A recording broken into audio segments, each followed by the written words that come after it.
Priatelia, je mojou občianskou povinnosťou informovať vás o tom, čo vláda Slovenskej republiky schválila na svojom zasadnutí v pondelok 7. decembra.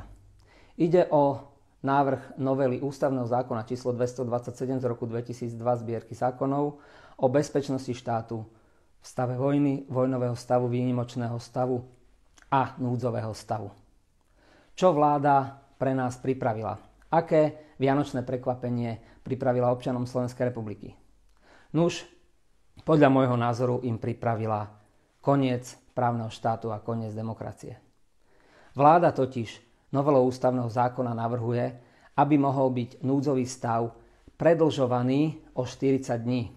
Jedinou podmienkou tohto predĺženia je, že musí súvisieť s pandémiou akejkoľvek choroby, opakujem, akejkoľvek choroby, a týchto 40 dní opakujúci sa núdzový stav musí posvätiť Národná rada. Keďže súčasná vládna koalícia má pohodlnú, dokonca ústavnú väčšinu v Národnej rade, je úplne logické, že Národná rada bude automaticky predĺžovať núdzový stav o 40 dní, o ďalších 40 dní, o 40 dní, o ďalších 40 dní, pokiaľ tu budeme mať pandémiu. Je i úplne jedno, akého ochorenia. Neberiem to na ľahkú váhu, len vám chcem vysvetliť, že sa nachádzame naozaj vo vážnom a kritickom rozpoložení a naša demokracia je skutočne ohrozená. Pretože vláda bude na základe tohto ústavného zákona môcť držať celý národ v núdzovom stave, dokedy sa jej bude chcieť.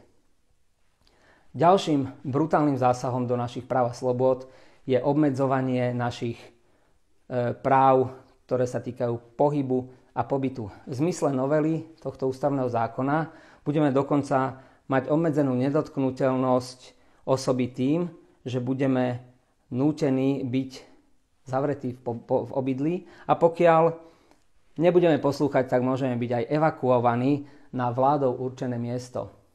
A je to aj v súčasnom ústavnom zákone možnosť evakuácie. Ale pokiaľ sa pozeráme na kroky súčasnej vlády, tak je nám jasné, že tí, ktorí budú menej poslušní, tí, ktorí sa budú už búriť voči tým nezmyselným opatreniam, ktoré tu vláda stále zavádza, môžu byť jednoducho evakuovaní vládou na určené miesto. Nikto nevie kam. Internačné tábory, koncentračné tábory. Dobre ma počúvajte. A ďalším obmedzením je totálny zákaz pohybu a pobytu. To znamená, že počas núdzového stavu už nebudete môcť pendlovať s určitými výnimkami, alebo nebude ten zákaz pohybu a pobytu obmedzený časom a priestorom. Jednoducho budete mať zakázaný pohyb a pobyt a šlus.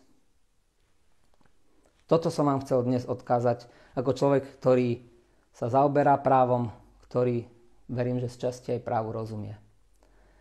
Zároveň by som chcel požiadať všetkých kolegov s právnickým vzdelaním, ktorí majú ešte profesionálnu česť a svedomie, aby prestali strkať hlavu do piesku.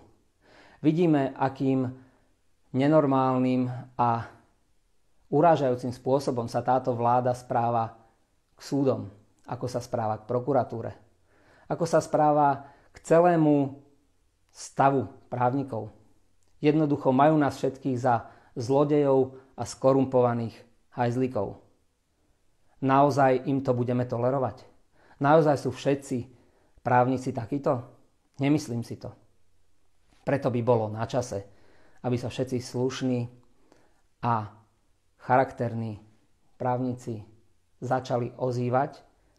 Musíme sa spojiť v boji za slobodu a právny štát, ktorý nám naozaj diktátorská totalitná vláda Igora Matoviča chce navždy ukradnúť.